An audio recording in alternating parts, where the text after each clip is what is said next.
Di dalam sebuah hadis yang diriwayatkan oleh Al-Imam Al-Bukhari dari sahabat Abu Hurairah radhiyallahu anhu, beliau menyatakan, marra Nabi sallallahu alaihi wasallam bimra'atin tabki ala sabiyyin ala inda qabrin ala sabiyyin laha faqala ittaqillaha wasbiri faqalat ilayka anni fa innaka lam tusab bi musibati wa lam ta'rif.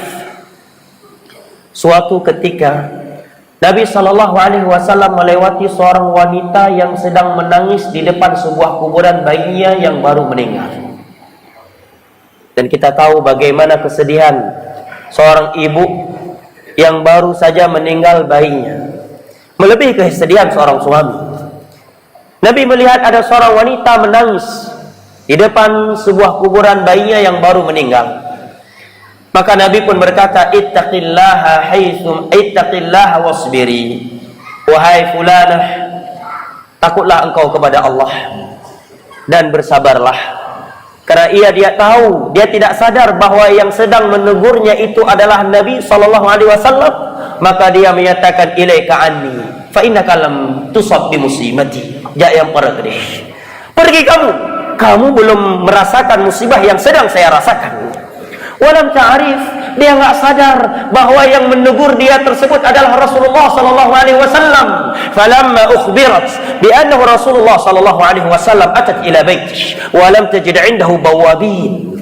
Setelah diberitahukan, wahai fulana, yang menegur kamu tadi adalah Rasulullah sallallahu alaihi wasallam. Kenapa kamu berkata demikian kepada beliau? Maka dia langsung pergi ke rumah Nabi sallallahu alaihi wasallam ingin meminta maaf.